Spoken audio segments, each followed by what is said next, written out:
तुम स्टूडेंट्स क्या हाल चाल हैं।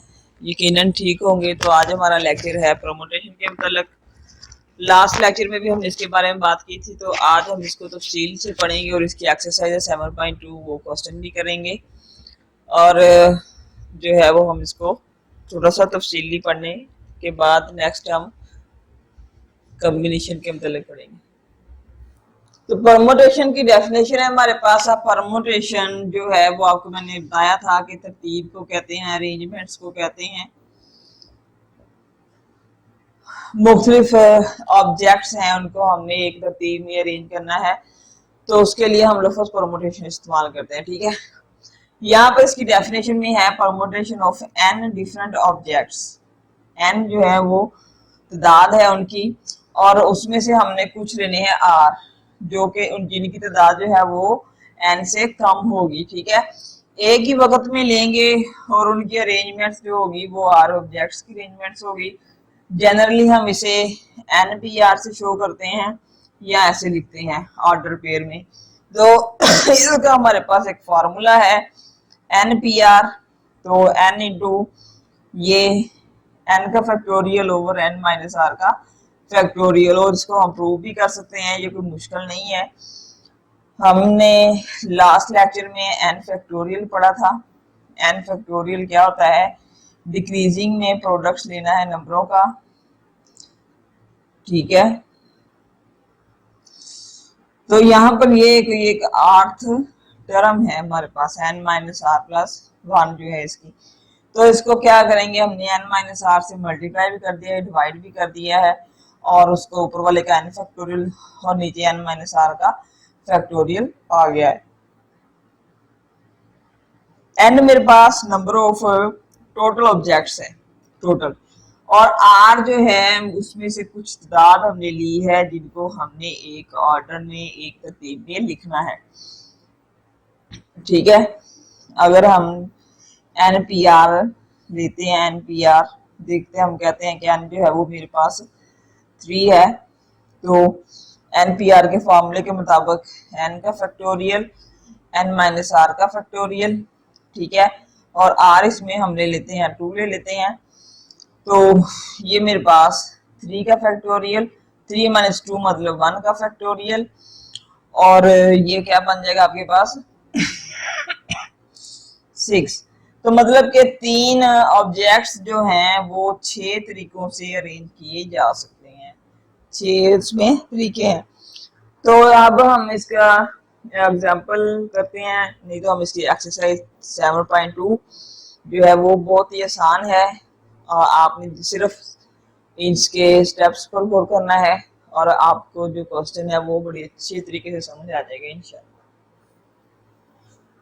एक रिजल्ट है हमारा इसके मतलब, वो हमें थोड़ा सा प्रूव करना है। एनपीआर है, अगर मेरे पास जो है वो n is equal to r हो, मतलब दोनों जो हैं वो बराबर हों, तो आप देखें कि एन पी एन, बल्कि आप एन पी आर लिखें, पहले उसका फार्मूला लिखें, एन का फैक्टोरियल एन माइनस आर का फैक्टोरियल, और आर की जगह पर एन ही रख दें। तो ये आपके पास एन का फैक्टोरियल एन माइनस एन का फैक्टोरियल, तो ये 0 हो जाएगा। एन का फैक्टोरियल ओवर 0 का फैक्टोरियल, हमें पता है कि 0 का जो फैक्टोरियल है वो 1 होता है, तो ये हमारे पास एन का फैक्टोरियल बन जाएगा। ठीक है, तो जब दोनों बराबर हो जाएंगे, मतलब हमने 6 अगर 3 लिया है, 3 लिया है, और 3 ऑब्जेक्ट्स को ही जो है आर ले लिया है, इसी को हमने आर ले लिया है, तो ये डायरेक्ट 3 का फैक्टोरियल 6 बन जाएगा। तो कोई से भी 3 ऑब्जेक्ट्स आप ले लें, 1 2 3 भी ले सकते हैं, 3 2 1 हो जाएगा। ठीक है, 3 1 2 हो जाएगा। तो इस तरह से हम इसको बाकी 3 तरीकों से भी लिख सकते हैं। ठीक है, तो ये 6 तरीकों से इसकी अरेंजमेंट हो जाएगी। इसमें एक और चीज भी बड़ी मजे की है, वो हम जो है जब एक्सरसाइज करेंगे तो उसके दौरान क्वेश्चन के अंदर डिस्कस करेंगे। ठीक है, यहाँ पर आप देखें, ये क्वेश्चन है हमारे पास एनपीआर में, इसमें जो है वो 10p7 लिखा हुआ है। तो एनपीआर से हम इसके जब मुआवजा करेंगे तो एन जो है वो 10 हो जाएगा और पी आर जो है वो 7 हो जाएगा। तो यहाँ पर हम इसका जो है वो फार्मूला लिखते हैं। एन पी आर का पहले फार्मूला लिख लें आप, एन का फैक्टोरियल और एन माइनस आर का फैक्टोरियल। ठीक है, तो 10 पी आर तो 10 का फैक्टोरियल, क्योंकि ऊपर वाला एन है, और 10 माइनस 7 का फैक्टोरियल, तो बड़ा आसान हो गया है सवाल। 9 8 7 6 5 4 और 3 का फैक्टोरियल, क्योंकि बटे में 3 का फैक्टोरियल आ रहा है, ये किससे कट जाएगा, बाकी इसका आप जरूर दे देंगे तो आपका जो जवाब है वो आ जाएगा। इसी तरह हम जो है वो इस तरफ चलते हैं 12p5 की तरफ। तो यहाँ पर भी हमारे पास वही एनपीआर वाला फार्मूला, 12 का फैक्टोरियल 12 माइनस 5, आपको पता है 12 माइनस 5 7 का फैक्टोरियल बन जाएगा। तो ये आप इसको खोल लें 7 तक, 7 के फैक्टोरियल पे इसको स्टॉप कर दें, क्योंकि नीचे भी 7 का फैक्टोरियल है और ये आपस में काट जाएंगे। और बाकी आपने इनको ज़रब देके जो भी जवाब आएगा आपका आंसर हो जाएगा। ठीक है, इधर भी आपने इनको ज़रब दे देनी है। करने वाले क्वेश्चन तो सही वाले हमारे पास अगले हैं, जिसमें हमने एन की कीमत फाइंड करनी, वो भी बहुत आसान है, क्योंकि फार्मूला हमने देख लिया है और हमने इसको स्टेप बाय स्टेप समझ भी लिया है। क्वेश्चन नंबर 2 है, जहां पर अब हमने एन की वैल्यू फाइंड आउट करनी है। यहाँ देखिए आप, हमें एन दे दिया गया है, तो इसको हम जो है वो इसके ओरिजिनल फार्मूले के साथ ही कंपेयर करेंगे। एन का फैक्टोरियल एन माइनस आर का फैक्टोरियल। तो ये क्वेश्चन है 11 पी एन, तो 11 का फैक्टोरियल और 11 माइनस एन का फैक्टोरियल इज इक्वल टू, देखिए हमारे पास दिया हुआ है 11 10 और 9। तो आप इसको खोल ले ऊपर वाले को, 11 10 9 8 7 6, बल्कि आप इसको 10 9 है तो 8 के फैक्टोरियल पे खत्म कर सकते हैं। बटे में आ जाएगा 11 माइनस बराबर 11 डॉट 10 डॉट 9, बराबर में है तो ये आपस में काट जाएंगे। अच्छा जी, मेरे पास रह गया आर का फैक्टोरियल और बटे में 11 माइनस एन का factorial is equal to 1। This implies 8 का factorial is equal to 11 minus n का फैक्टोरियल। बराबर में फैक्टोरियल हो तो वो कट जाते हैं, और ये मेरे पास 8 बराबर 11 माइनस एन आ गया है। एन को उठा के इधर ले आए, 8 को उठाकर उधर ले जाएं, तो एन बराबर आपके पास 3 आ जाएगा। ठीक है, तो एन की वैल्यू आपके पास कितनी आ गई है, 3। इसी तरह हमने इस क्वेश्चन को करना है, यहाँ पर सिर्फ रेशो दे दी गई है अंदर, तो जो रेशो है ना, इसका मतलब है कि एन पी 4 बटा एन माइनस और पी 3, और यहाँ से 9 बटा 1 बस। बाकी इसका जो प्रोसीजर है वो ऐसे ही है जिस तरह से हमने ये पहला क्वेश्चन किया है। क्वेश्चन नंबर 3 है, प्रूव करना है फर्स्ट प्रिंसिपल की मदद से हमने। तो यहाँ पर देखिए एन पी आर जो है n minus 1 into P r plus r dot n minus 1 P r r minus 1 है। ठीक है, तो यहाँ पर हमने इसकी राइट हैंड साइड इधर वाली साइड ले लेनी है, क्योंकि जब हम इसको ओपन करेंगे तो ये क्लोज होकर ये चीज बन जाएगी। ठीक है, तो यहाँ से हमने राइट हैंड साइड ले लिया है, इसको ओपन कर लिया है। ओपन करने के बाद फाइनल ये टर्म बनी है इसकी, आप देख सकते हैं। ठीक है, तो यहाँ से हमने एक एक, ये तो वैसे ही रह गया, यहाँ से हमने एक स्टेप ओपन कर लिया है इसको। ठीक है, तो यहाँ पर हमारे पास जो है वो ये दो टर्म्स एक जैसी हो गई हैं, इनको हमने वापस बाहर ले लिया है, एन माइनस 1 का factorial over n minus r minus 1 का होल का फैक्टोरियल। ठीक है, बाहर आ गया है, अंदर जो बची उसका हमने एलसीएम ले लिया है, ये कट जाएंगे, कट के हमारे पास ये चीज बच जाएगी, ये हमने बाहर मल्टीप्लाई भी कर दिया है। तो आप देखें कि ये मेरे पास क्लोज करने के बाद n का फैक्टोरियल और ये क्लोज करने के बाद n माइनस r का फैक्टोरियल बन गया है। ठीक है, तो ये मेरे पास लेफ्ट हैंड साइड इसकी प्रूव हो गई है। इसका पहला यूज है वो भी आपने ऐसे ही करना है, उसके में भी आपने राइट हैंड साइड ले लेनी है और राइट हैंड साइड को लेकर आपने ओपन करना है तो वो लेफ्ट हैंड साइड बन जाएगी। क्वेश्चन नंबर 4 करते हैं। 4 और 5 जो है वो 5 और 6 सेम है, एक जैसे हैं। आप 4 करेंगे 5 और 6 की भी आपको समझ आ जाएगी। ठीक है,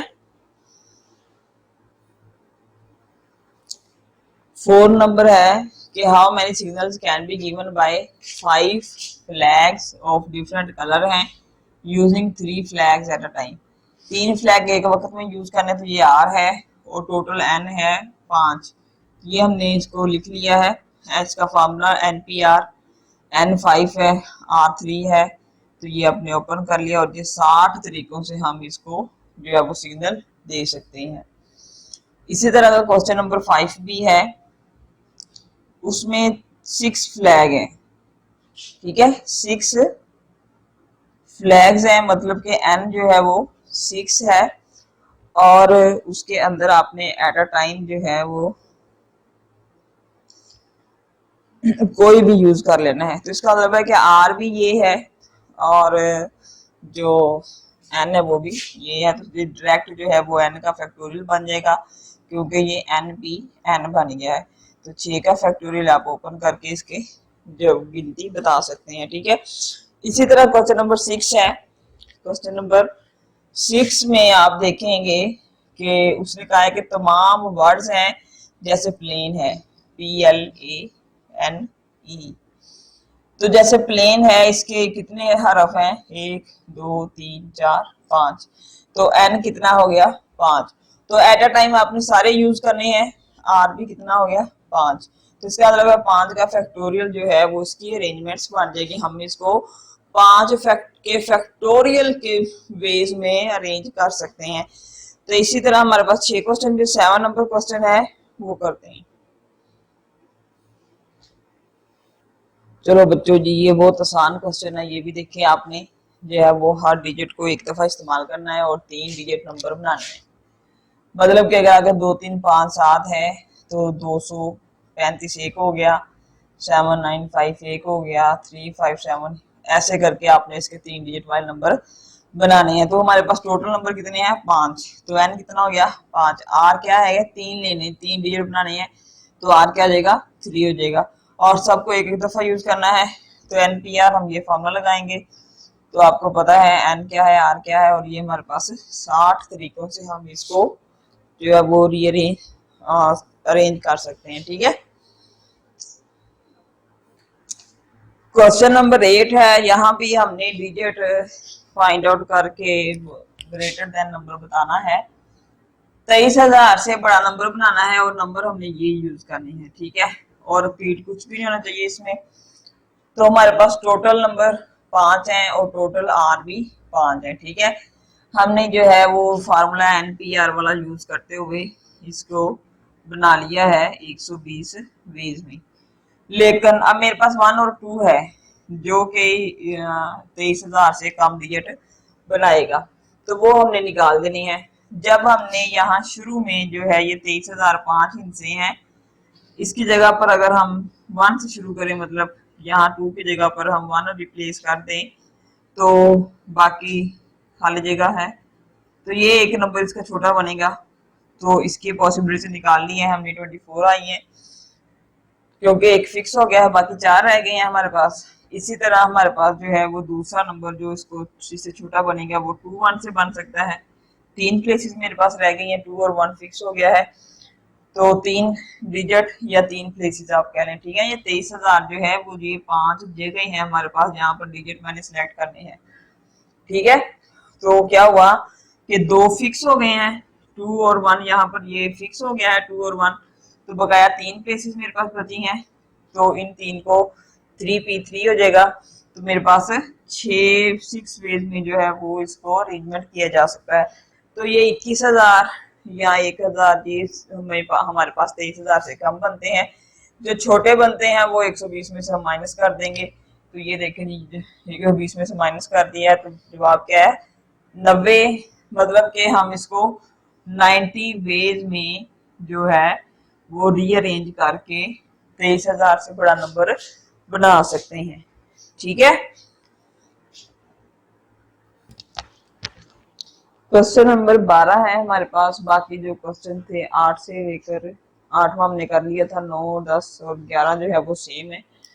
आपने खुद से करने हैं, आपकी प्रैक्टिस भी होनी चाहिए। अगर आपको किसी क्वेश्चन की समझ नहीं आती तो आपने मुझे क्वेश्चन नंबर और एक्सरसाइज नंबर बता देना है, आपको क्वेश्चन का सोल्यूशन मिल जाएगा। तो क्वेश्चन नंबर 12 है, इन how many ways can 8 books, 8 किताबें हैं, उसमें से 2 इंग्लिश की है। ठीक है, अरेंज करनी है एक शेल्फ में such a way that English books are never together. इस तरह से अरेंज करनी है कि इंग्लिश की 2 किताबें हैं वो कभी भी एक साथ इकट्ठी ना आए। ठीक है, तो सबसे पहले हमने सपोज कर लिया है कि 2 किताबें हैं इंग्लिश की, मानी रीटू, और बाकी जो 6 बुक्स दूसरी है। ठीक है, रिमेनिंग बुक्स 6 है। अब 8 बुक्स हैं, मतलब कि वहां पर 8 प्लेसेस बनी हुई है, 2, 3, 4, 5, 6, 7 और 8 प्लेसेस है मेरे पास। वो कहता है कि किताबें ऐसे अरेंज होनी चाहिए कि दोनों इंग्लिश की बुक्स इकट्ठी नहीं आनी चाहिए। पहले हम उसका टोटल निकाल लेंगे, 8 की 8, सारी किताबें सिलेक्ट करके सारी प्लेसेस सिलेक्ट करके हमारे पास जो है वो 40,320 आ जाते हैं। सारा अरेंजमेंट्स के तरीके जो कितने तरीकों से हम इसको अरेंज कर सकते हैं। फिर हमने केस बना लिए हैं कि इंग्लिश की बुक्स जो है वो टुगेदर आ जाएंगी। ठीक है, मतलब कि आप ये इसमें प्लेसेस ही बना दी हैं, और E1 और E2 या E2 या E1 ये 2 तरीकों से अरेंज होगी। ठीक है, तो यहाँ पर हमारे पास कितनी प्लेसेस बन गई हैं, 7, क्योंकि वो किताबें दोनों इकट्ठी आ गई हैं। तो इकट्ठी आने की वजह से प्लेसेस मेरे पास 7 बन गई हैं, 6 ये और एक 7, तो 7P7 निकालेंगे 5,040 आ जाएगा मेरे पास। ठीक है, तो मैंने आपको बताया 2 वेज से होंगी इकट्ठी।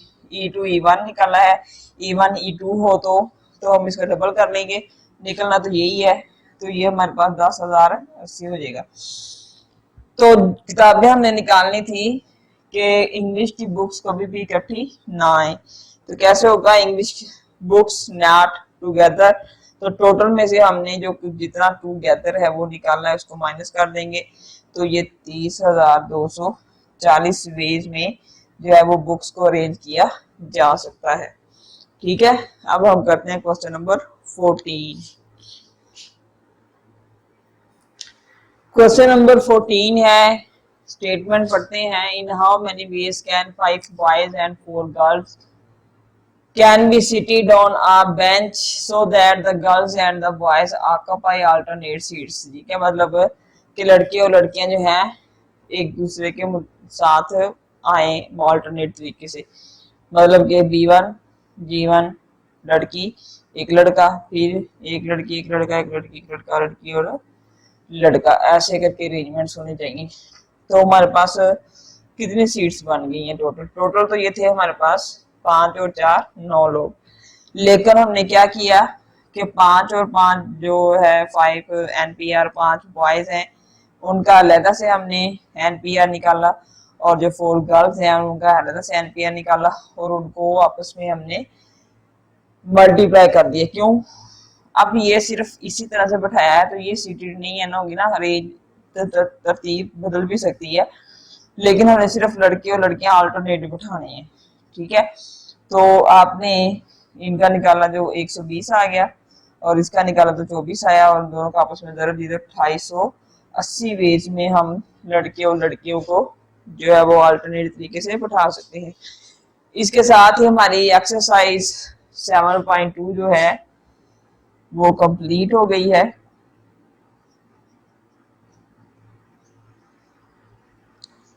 कोई भी क्वेश्चन आपको इसमें से समझ ना आए, किसी पॉइंट की समझ ना आए, आप कमेंट करके पूछ सकते हैं, और हमारी मजीद वीडियोस के लिए हमारे चैनल को लाइक और सब्सक्राइब करें और हमारी वीडियोस का इंतजार करें। इंशाल्लाह डेली हम एक लेक्चर जो है वो फर्स्ट ईयर की बुक मैथ के ऊपर डिलीवर करते हैं, और माशाल्लाह हमारे 6 चैप्टर हो गए हैं, 7 चल रहा है, और इंशाल्लाह नेक्स्ट भी हम इसको कंप्लीट करेंगे। ठीक है, अब तक के लिए अल्लाह हाफिज।